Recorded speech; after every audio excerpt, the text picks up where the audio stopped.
la lección de hoy es luchando para perder, rindiéndose para ganar. Parece toda una contradicción. A ver, ¿quién quisiera luchar para perder y rendirse para ganar?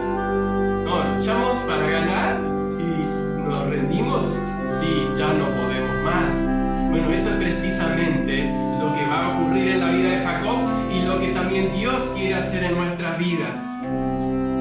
Cuando queremos luchar contra Dios, vamos a ver qué pasa. Y si no nos rendimos delante de Dios, también vamos a ver qué pasa. Por eso vamos a leer los primeros dos versículos como introducción. Génesis 32, 1 y 2. Jacob siguió su camino y le salieron al encuentro ángeles de Dios. Y dijo Jacob cuando los vio: campamento de Dios es este. Y llamó el nombre de aquel lugar Mahanaim. Señor y Dios, gracias por tu palabra. Tienes tantas cosas para enseñarnos, Señor, y hoy queremos abrir nuestro corazón para que podamos entenderlas y aplicarlas en nuestra vida. Y, Señor, que sea de bendición para cada uno de nosotros, como ya has trabajado mi vida en esta semana. Gracias, Señor, porque tú no te rindes, sino que siempre tú ganas y es para tu gloria. En nombre de Jesús. Amén. Para retomar desde el último mensaje, ¿se acuerdan que hubo un incidente con su suegro Labán? Jacob había huido de la casa de Labán, no le saludó, salió corriendo con sus mujeres, sus hijos, con todo lo que tenía, y Labán le siguió con muchos hombres de guerra y tenía poder para destruirlo, pero Dios había dicho a Labán: cuidado con lo que le dices a Jacob. En ese momento él estaba ahora caminando y había resuelto ese incidente con su tío. Habían comido juntos, habían hecho un pacto, su tío se volvió a su tierra y Jacob ahora sigue su camino. No sé si alguna vez, yo creo que sí, porque a mí, yo lo hice muchas veces, tuvieron algún inconveniente en su casa, para no decir alguna desobediencia cuando eran chicos, y salieron de la casa. ¿Cómo era ahora, o cómo fue ese momento al decidir, o cuando empezó a oscurecer, o cuando hay que volver a casa? ¿Cómo es?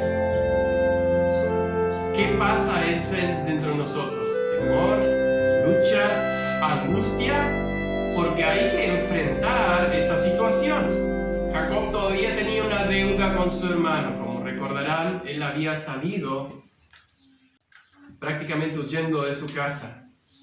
Y eso evidentemente lo tenía preocupado. Seguramente todo eso le trabajaba en la mente. Y de repente levanta la vista y ve a gente caminando hacia él. No sé si a ustedes les ha pasado alguna vez, caminando en un lugar desconocido, encontrarse con gente desconocida, que nos pasa también en nosotros. Se acelera el pulso, se acelera el corazón porque tenemos miedo, no sabemos quiénes son. Pero evidentemente algo le dijo a Jacob, o algo Jacob, no sé cómo, pero él se dio cuenta de que eran ángeles. Fíjense que él directamente dice: le salieron al encuentro ángeles de Dios. ¿Qué tuvieron en particular esos viajeros que se encontraron con Jacob para que él los reconociera como ángeles? Yo no sé si a ustedes, o a mí, y a ustedes mejor dicho, ¿qué pasaría si nos encontrásemos con ángeles? ¿Los reconoceríamos? Es una pregunta que me hago. ¿Puede haber ángeles caminando todavía en la tierra? ¿Me daría cuenta si me encuentro con un ángel? En realidad, esto es una enseñanza que nos quiere dejar Dios a través de la vida de Jacob. Porque él los vio y dijo: campamento de Dios es este. En otra versión dice: campo de Dios es este. Campo, todo el lugar este es de Dios. Por eso lo llamó Mahanai. La enseñanza que podemos sacar acá está confirmada en las Escrituras, en varios textos. Por ejemplo, en 2 de Reyes 6:17, cuando Eliseo se levanta una mañana y mira a su alrededor y todo era un ejército que estaba sitiando la ciudad de Samaria. Eliseo no se preocupó, pero el criado sí dijo: "Y Señor, ¿y ahora qué hacemos?". Entonces Eliseo le dijo: "Señor, ábrele los ojos". Y Dios le abrió los ojos y vio ángeles con carros de fuego alrededor de Eliseo. Salmo 34:7 dice: "El ángel de Jehová acampa alrededor de los que le temen y los defiende". Hebreos 1:14, y quiero leerlo, dice algo particular. Ahora dijimos, bueno, esto es el Antiguo Testamento. No, Nuevo Testamento, Hebreos, acompáñenme, Hebreos 1:14. Dice así, de los ángeles está hablando: ¿no son todos espíritus ministradores enviados para servicio a favor de los que serán herederos de la salvación? ¿Se dan cuenta? Dios manda a sus fuerzas desde el cielo para rodear a los siervos, a sus hijos, para defenderlos. En el caso de Jacob, los veía y los vio, y eso fue una señal alentadora de la presencia y la protección de Dios. Pero esos ángeles no, ¿cómo hubiera querido tal vez él que se den la vuelta y le diga: "Bueno, vamos con vos"? No, ellos se encontraron y se fueron y él tenía que seguir. Por eso él se empieza a preparar. Como segundo punto quiero analizar ahora cómo él se prepara para ese encuentro crucial. Recuerden que él salió de la tierra donde él estaba sirviendo a Labán y estaba yendo a encontrarse con su hermano. Y en primer lugar, él va a sondear a ver qué tal el ánimo de su hermano. 20 años habían pasado que no le vio. La última vez que le vio, su hermano prácticamente le mandó decir: "Cuando lleguen los días que muera nuestro padre, me vengaré. Le corto la cabeza". Esto fue lo último que sabía de su hermano, que tenía odio. Y ahora tenía que saber de esos 20 años lo que había pasado. Versículo 3 al 5, volvemos a Génesis 32, dice: "Y envió Jacob mensajeros delante de sí a Esaú, su hermano, a la tierra de Seir, campo de Edom. Y les mandó diciendo: así diréis a mi señor Esaú: así dice tu siervo Jacob, con Labán he morado y me he detenido hasta ahora. Y tengo vacas, asnos, ovejas y siervos y siervas. Y envió a decirlo a mi señor para hallar gracia en tus ojos". Jacob pensó que enviando un saludo a Esaú y el aviso que él estaba yendo, con eso ya se calmaría. Incluso las palabras que él usó, fíjense que él dice: tu siervo, mi señor. ¿Ven que las palabras que como cambiaron? Ya no es más el Jacob de hace 20 años atrás. Halle gracia ante tus ojos. No era el que estaba engañando y estaba arrebatando la bendición, engañando hasta a su propio padre. Le llamó Señor a Esaú. Eso muestra que él estaba arrepentido de lo que había hecho. Dice en Eclesiastés 10:4, no lo vamos a buscar, pero que los actos de cortesía tienden a desarmar la oposición y a ablandar el odio. Él se humilló delante de su hermano, mandó el mensaje. Por eso le estaba sondeando a ver lo que respondía su hermano. Aunque él un día fue hecho Señor por la bendición de su padre, ¿se acuerdan cuando Isaac lo bendijo a Jacob? Él le dijo que él iba a ser Señor sobre sus hermanos. Pero él ahora, fíjense cómo él depende ya de Dios. Él dice Señor a su hermano. Él se humilla. Dejó el cumplimiento de esa bendición en las manos de Dios. Él creyó prudente ser más bondadoso y respetuoso. Ya estaba aprendiendo. Él estaba en la escuela de Dios y si no pasamos por la escuela o si pasamos por la escuela y no aprendemos nada, de nada sirve la escuela. Así que en esa escuela él estaba aprendiendo. Pero hay algo que sucede después de esto. Hay una respuesta de Saúl, no es la esperada por Jacob, o tal vez no tanto como la esperaba. Y entonces entra en desesperación, versículos 6 al 8, y los mensajeros volvieron a Jacob diciendo, venimos a tu hermano Saúl, y él también viene a recibirte. Hasta ahí todo bien. Qué bueno, ¿no? Que su hermano le venga a recibir. Qué lindo, o sea, que está contento. Está contento de que vuelva. Y 400 hombres con él. Bueno, ahí plum, la cara. Ahora sí. Temor y angustia entra en Jacob. Entonces Jacob tuvo gran temor y se angustió y distribuyó el pueblo que tenía consigo y las ovejas y las vacas y los camellos en 2 campamentos. Y dijo, si viene Saúl contra un campamento y lo ataca, el otro campamento huirá. ¿Qué es lo primero que se le cruza para hacer? Comienza a usar su ingenio.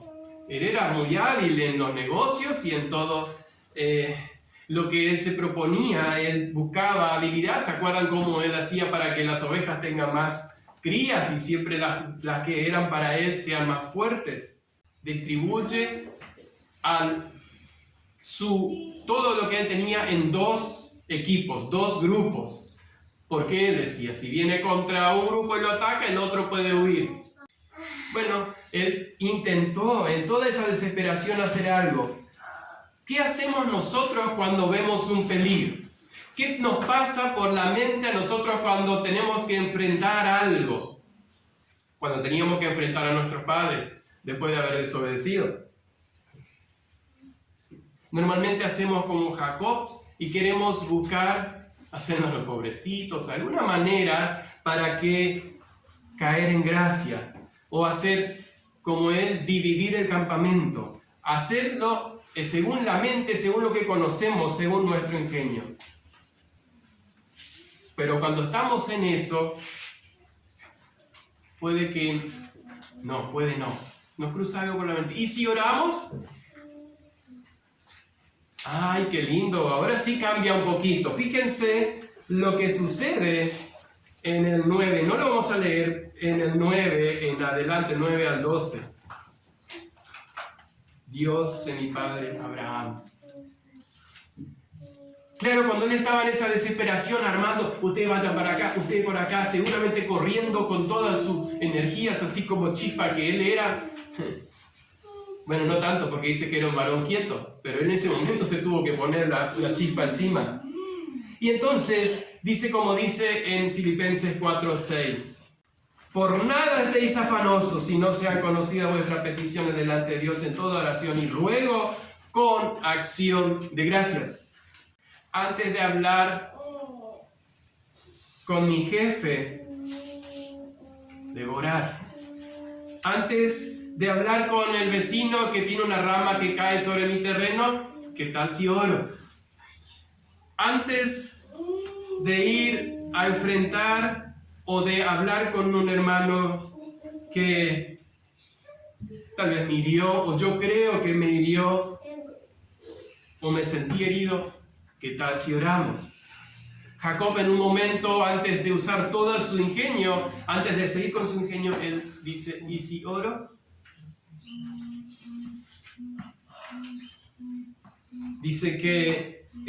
Dijo Jacob, Dios de mi padre Abraham y Dios de mi padre Isaac, Jehová que me dijiste, vuélvete a tu tierra y a tu parentela, yo te haré bien. Menor soy que todas tus misericordias y que toda la verdad que has usado para con tu siervo, pues con mi cayado pasé este Jordán de ida y ahora estoy sobre 2 campamentos. Líbrame ahora de la mano de mi hermano, de la mano de Saúl, porque le temo. Ya no venga acaso y me hiera la madre con sus hijos. Y tú has dicho, yo te haré bien, y tu descendencia será como la arena del mar, que no se puede contar por la multitud. Hay que entender a Jacob, o ponerse en el lugar de Jacob en este momento. Él se desespera. Pero también se acuerda de que Dios le había prometido su cuidado, su bendición. Si la prueba lleva a una oración más intensa, más que una prueba es una bendición. Más o menos así es una frase que leí hace poco.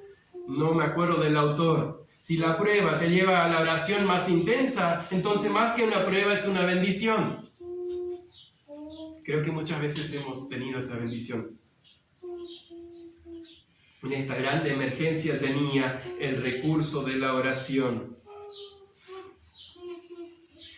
¿Saben una cosa? Este es el primer ejemplo de oración escrito en la Biblia. Se dice que Isaac oraba, Abraham oró, o sea, todos los anteriores oraban, adoraban a Dios, pero la primera oración escrita en la Biblia es la de Jacob, y en un momento especial. Así que las mejores oraciones suelen ser cuando estamos en desesperación.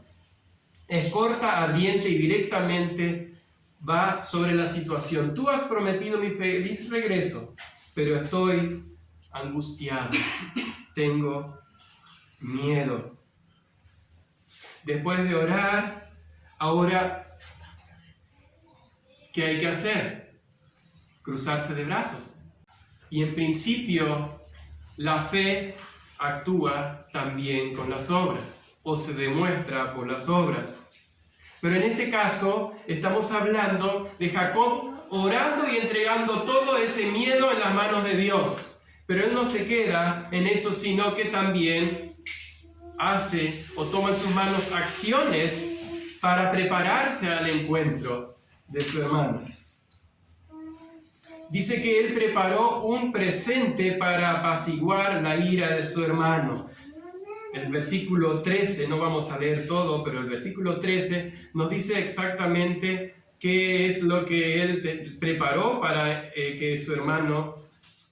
Y durmió aquella noche y tomó de lo que le vino a la mano un presente para su hermano Esaú. Si ustedes siguen leyendo hacia adelante hasta el versículo 21, nos damos cuenta que eran bastante cabezas de ganado, más de 500 cabezas de ganado. Eso era lo que le vino a la mano, así que imagínense toda la riqueza que él tenía. Lo que le vino a la mano, un presente para su hermano para apaciguar la ira. El temor de Jacob no hizo hundirse en la desesperación, ni su oración le hizo presuponer la misericordia de Dios sin prepararse. Jacob, después de orar y entregar todo en las manos de Dios, se ocupa de seguir armando una estrategia de apaciguamiento. Armó 5 grupos con esas 500 cabezas de ganado, pero eran cabras, eran ovejas, eran camellas, eran vacunos también. Todo eso en 5 grupos, y a cada grupo le pone un siervo delante, un mensajero, le dice: este regalo es de parte de mi señor Jacob, es para usted. Él viene atrás, pasa el primero, Esaú lo queda mirando. Viene otro grupo, las mismas palabras: este regalo es para mi señor Esaú de parte de su siervo Jacob. Y así van pasando los 5 grupos. Así como la oración no debe ser el último recurso, ojo que muchas veces hacemos eso, hacemos todo primero, organizamos todo y después vamos a pedir a Dios que nos bendiga. Eso no debe ser así. Dice que como la oración no debe ser el último recurso, tampoco debemos dejar de usar la estrategia y lo que tenemos a mano para prepararnos. Orar y revisar el techo antes de una tormenta. Revisar que la casa esté cerrada. Y orar y confiar que Dios va a cuidar, que Él va a hacer lo que nosotros no podemos hacer. Pero precisamente eso todavía le faltaba a Jacob. Él había orado, había preparado, pero había algo todavía que él estaba llevando a no entregar todo en las manos de Dios. Y por eso vamos a nuestro tercer y último punto, que es luchar para perder. Luchar para perder. Y vamos al versículo 22 al 24, seguimos con Génesis 32. Y se levantó aquella noche y tomó sus 2 mujeres y sus 2 siervas y sus 11 hijos y pasó el vado de Jaboc. Los tomó pues e hizo pasar el arroyo a ellos y a todo lo que tenía. Así que se quedó Jacob solo y luchó con él un varón hasta que rayaba el alba. En este punto queremos ver que Jacob no se rinde. Hizo pasar a toda su familia el arroyo y él se quedó atrás. Algún motivo no nos dice la palabra de Dios, pero seguramente era para seguir implorando, seguir orando o tal vez incluso seguir buscando mejores estrategias. A ver, hice bien lo que no le haya nadie que le interrumpa, ni los niños, ni sus esposas, nadie le interrumpa, él quería estar solo para meditar. Hice bien, estoy ya todo preparado, seguramente mañana va a ser el día que Esaú me va a encontrar. Así como Jacob, muchas veces oramos, pero seguimos confiando en nuestra propia capacidad. Y dice que un varón luchó con Jacob, el versículo 24. Dios se le aparece en forma de varón, porque el versículo 30 dice que Dios luchó con él. Y sabemos que Dios no toma forma humana, pero en un momento sí lo hizo, en la forma de su Hijo. El Hijo de Dios se hizo hombre, pero en el Antiguo Testamento se le llama a veces el ángel del pacto, Cristofanía. Es Dios, Hijo, que se toma cuerpo humano y viene a enfrentar a Jacob. Lo último que Jacob quería hacer era luchar, por eso él se quedó solo, atrás. Cuando tenemos un gran evento el siguiente día, cuando tenemos un examen, cuando tenemos un trabajo importante, cuando tenemos algo importante que hacer, ¿qué es lo que menos se nos viene a la mente? Perder energías. Jacob pensaba luchar con su hermano, pero nunca pensó que iba a luchar con un varón. ¿Qué hacen los futbolistas, por ejemplo, antes de un encuentro de fútbol? O los deportistas. ¿Cómo se llama esa? Concentración. ¿Por qué? Meten su mente en lo que viene. Todo lo que va a pasar en las siguientes horas, en los siguientes días. Jacob tenía eso en mente, por eso él no tenía ni la mínima gana de luchar. Pero Dios no tenía esa intención. Dios viene a luchar con él. ¿Por qué? ¿Por qué Dios viene a luchar con Jacob, que estaba preparándose para encontrarse con su hermano? Porque Jacob sigue inscrito en la escuela de Dios. La lección que hoy tiene que aprender, que esta noche va a aprender, es que debe rendir su autosuficiencia.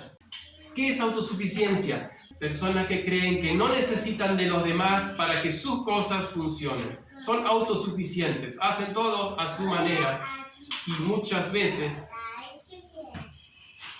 también dejan afuera a Dios.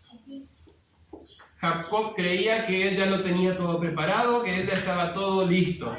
Pero parece que él no confiaba lo suficientemente en Dios por lo que después va a suceder en su vida. Por eso podemos aprender que, como Jacob, que en lo espiritual ante Dios luchamos para perder y nos rendimos para ganar. Si luchamos contra Dios Todopoderoso y Soberano, vamos a perder. Si te empecinas en hacer tu propia voluntad contra de la voluntad de Dios, vas a perder. Pero si te rindes ante la voluntad de Dios, voy a ganar. Si me rindo, voy a ganar. Si te rindes, vas a ganar. Jacob pasó 20 años, hizo mucha riqueza. En lo económico le fue muy bien. Podemos decir una gran bendición de Dios. Fue muy bendecido. Había crecido mucho. Pero en su carácter y en lo espiritual, ya sabía todo, ya la tenía toda. Vamos a ver que no la tenía todo. nosotros también necesitamos madurar. Cuando luchamos para perder, porque es contra el Dios soberano. Contra Dios nadie gana. Pero también como cristianos luchamos todos los días con ese viejo hombre para perderlo, dejarlo atrás.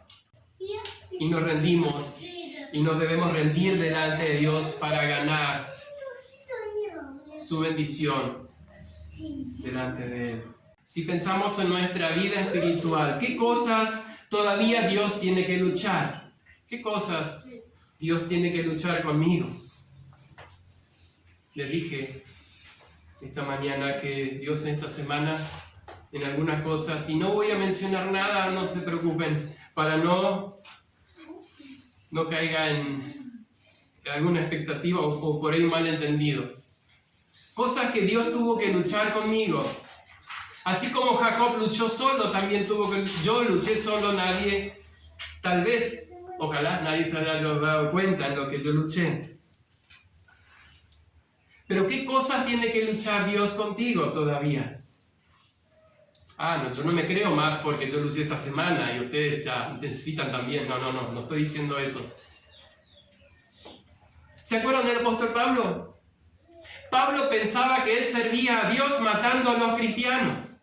Y en su lucha fue derribado. Vamos a Hechos capítulo 9, versículo 5, 4 en adelante. Y cayendo en tierra oyó una voz que le decía, Hechos 9, 4 y 5. Cayendo en tierra oyó una voz que le decía, Saulo, Saulo, ¿por qué me persigues? Él dijo, ¿quién eres, Señor? Y le dijo, yo soy Jesús a quien tú persigues. Dura cosa te es dar coces contra el aguijón. Me pregunto, ¿cuántas veces nosotros damos golpes contra la púa, contra el aguijón, como dice acá? Otro más, ¿se acuerdan de Pedro? Pedro estaba decidido a vencer la tentación de huir y dejar a Jesús solo. Jesús dijo, todos ustedes se van a escandalizar esta noche y me van a dejar solo. Yo no, dijo Pedro. Yo no. Él no le creyó a Jesús cuando le dijo, tú también me vas a dejar solo. ¿Y se acuerdan lo que dice San Lucas? Lo dice, escribe muy lindo, San Lucas 22:62 dice, saliendo afuera, lloró amargamente. Ese es el resultado de haber luchado contra Dios. Lo mismo pasó con Pablo, que cayó y tuvo que decir, ¿quién eres, Señor? Él pensaba que le estaba persiguiendo a unos pobres, inútiles, que creían en alguien que una vez murió. No, le estaba luchando contra Dios. El veterano Jacob no era de ese tipo de persona que se rinde fácilmente, que se da por vencido fácilmente. Y bien se puede decir que él no luchaba, sino más bien él ofrecía resistencia, porque él no buscó esa lucha, sino que él vino a luchar con el varón. Él ofreció la resistencia para no ser vencido. Y eso sí nos da una enseñanza. Pero me pregunto, ¿cuántas veces tú no ofreces resistencia a Dios? Muchas veces con nuestro orgullo. El orgullo es el exceso de estimación hacia uno mismo y hacia los propios méritos por los cuales las personas se creen superior a los demás. Luchamos con Dios cuando nos creemos superior a otros creyentes, más santos, mejor entrenados, que enfrentamos mejor la vida cristiana, damos un mejor servicio a Dios. Luchamos con Dios también con el egocentrismo. El egocéntrico piensa solo en sí mismo. Luchamos con Dios cuando creemos que somos los únicos que sufrimos, los únicos de los cuales hablan mal, a los únicos a los que dejan afuera, pero no son los demás. Es Dios que viene a luchar contra el egocentrismo. Tal vez nuestro Lucha con Dios es con pecados ocultos. Crees que nadie te ve. 1 Timoteo 5:24. 1 Timoteo 5:24. Los pecados de algunos hombres se hacen patentes antes que ellos vengan a juicio, mas a otros se les descubren después. O sea, no hay nadie que pueda esconder su pecado. Dice que ante Dios nadie lo va a esconder. Si no se descubren ahora, se van a descubrir después en el juicio. ¿Qué haces cuando crees que nadie te ve? Tal vez estamos luchando con Dios con un corazón dividido. No améis al mundo ni las cosas que están en el mundo, porque si alguno ama al mundo, el amor del Padre no está en él. 1 Juan 2:15. No hay ida y vuelta. No hay un paso acá y otro paso allá. Es todo para el Señor. Y cuando queremos hacer las dos cosas, estamos luchando contra Dios. En quinto lugar, tal vez luchamos con religiosidad. Aparentar con actos externos para que otros nos vean los santos y los buenos que somos. Pero ¿saben una cosa? Jesús le dijo a las personas, a los fariseos que querían hacer eso, les dijo: sepulcros blanqueados, por fuera están lindos, pintados con cal, relucen de blanco, pero por dentro llenos de huesos de muertos. Luchamos con Dios con nuestra pasividad. Cuando esperamos que nos muevan nuestras ganas para leer la Biblia, para orar o para servir a Dios, esperamos a tener ganas.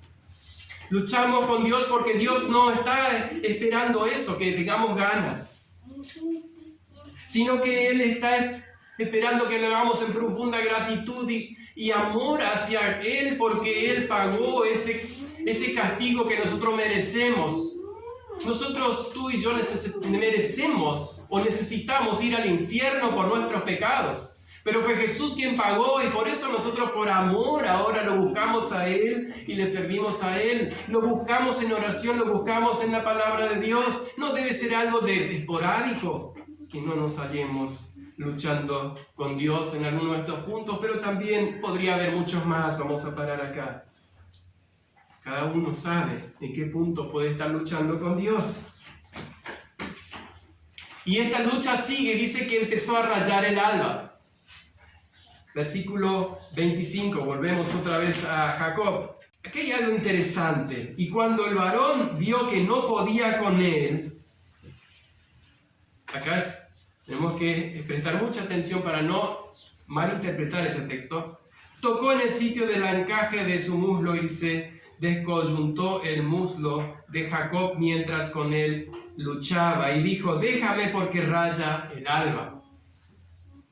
O sea que toda la madrugada luchando con Dios. ¿Cuánto tiempo pasamos nosotros muchas veces luchando hasta que finalmente nos vamos a tener que rendir igual, porque Dios es el soberano? El verbo usado en el versículo 25 es muy sorprendente y está usado para el Señor. Dice: cuando el varón vio que no podía. No significa que Dios no pudo con Jacob, porque en 18:14 dice: ¿hay algo difícil para Dios? En el capítulo 18 de Génesis, Dios le dice a Abraham: ¿hay algo imposible para Dios? Sabemos que no. Entonces Dios no se contradice, su palabra no se contradice, sino que busquemos entonces cuál es el significado de esta palabra.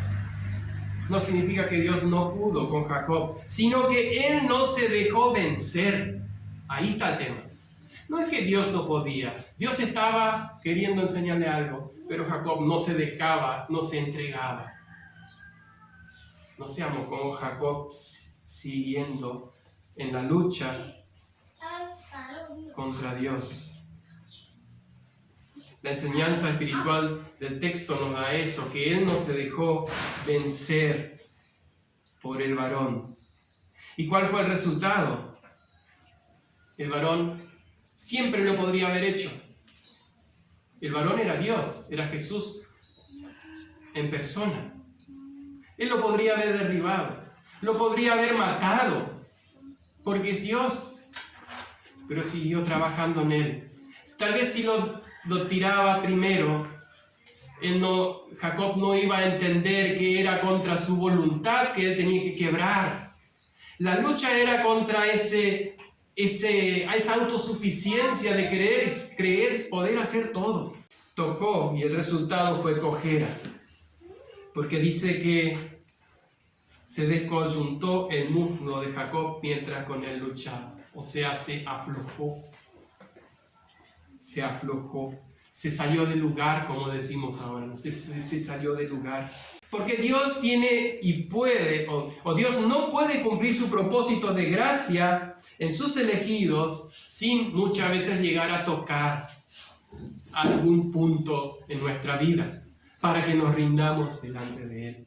Así también nos sucede si no nos entregamos, porque Dios va a seguir trabajando, va a cumplir su propósito en mí. Dice Salmo 138:8, Jehová cumplirá su propósito en mí. O sea, no importa si hago como Jacob o si al toque me rindo. Lo que sí importa es que voy a terminar luchando si no me rindo enseguida.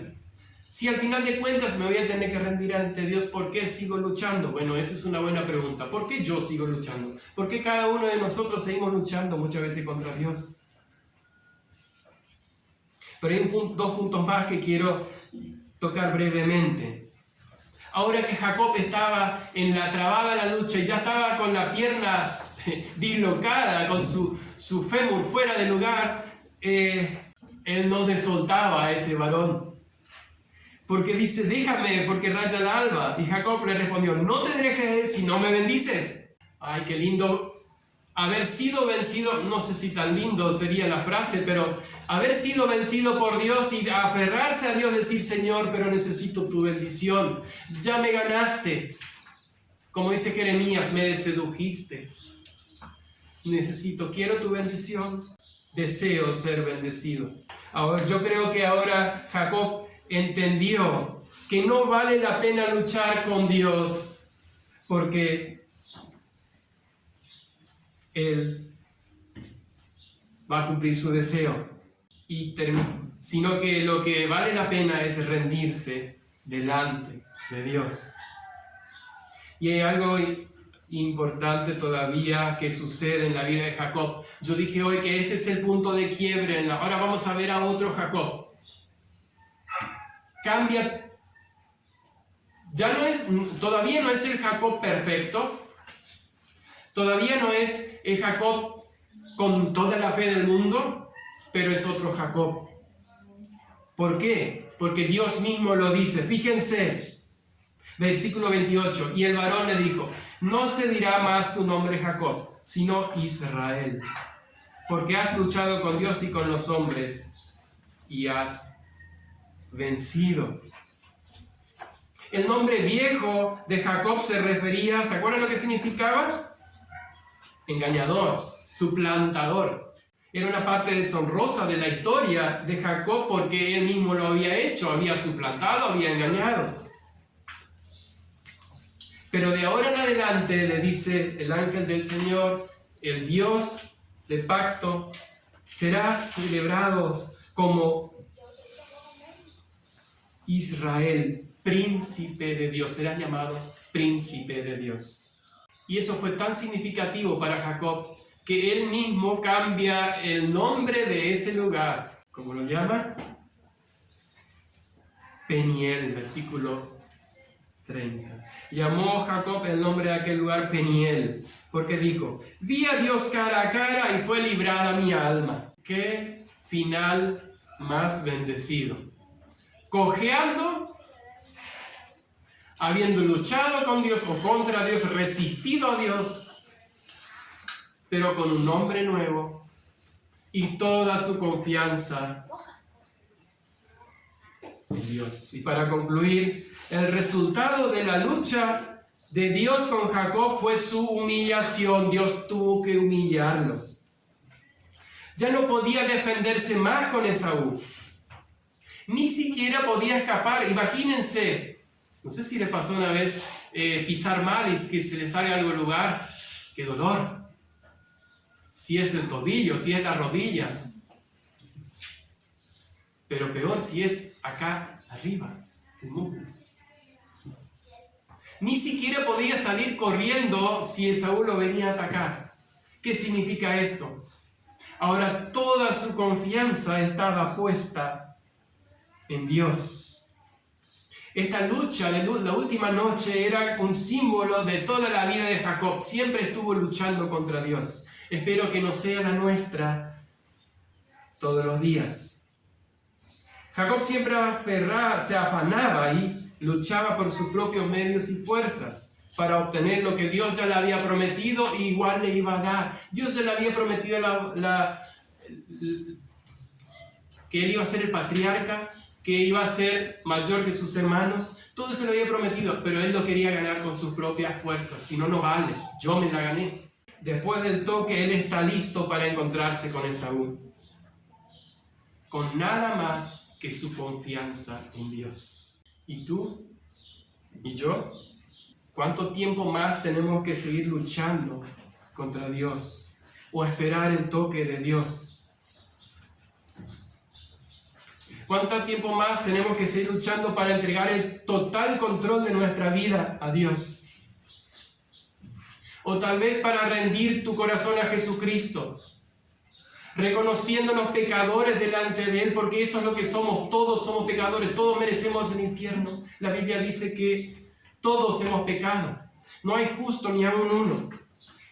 Pero ¿cuándo va a ser el momento que digas: Señor, realmente reconozco que soy pecador y necesito que tú me salves, que me des un corazón nuevo, me des un nombre nuevo? En Romanos 7:19, para terminar, quiero leer ese texto. Es la lucha diaria de un creyente. El apóstol Pablo lo describe. ¿Y cómo termina? Por eso queremos terminar con ese texto. Porque no hago el bien que quiero, sino el mal que no quiero, eso hago. Esa es la lucha. Esa es la lucha diaria. Esa es la lucha del verdadero creyente. La vieja naturaleza nos impulsa contra Dios, nos quiere retener, nos quiere ajustar como con cinturón contra un asiento para que no sigamos a Dios. Se resiste a complacer a Dios. Pero también en el mismo texto más adelante Pablo describe en el versículo 24: miserable de mí, ¿quién me librará de este cuerpo de muerte? Esa lucha sigue. Cuando nos levantamos comienza la lucha, y a veces antes de levantarse, porque no queremos levantarnos. Miserable de mí, ¿quién me librará de este cuerpo de muerte? Mas gracias doy a Dios por Jesucristo Señor nuestro. Así que yo mismo con la mente sirvo a Dios por la ley de Dios, mas con la carne a la ley del pecado. El pecado me lleva para atrás, pero yo con la mente vuelvo y me entrego a Jesucristo. Que el Espíritu me guíe y me lleve a doblegarme delante de Dios.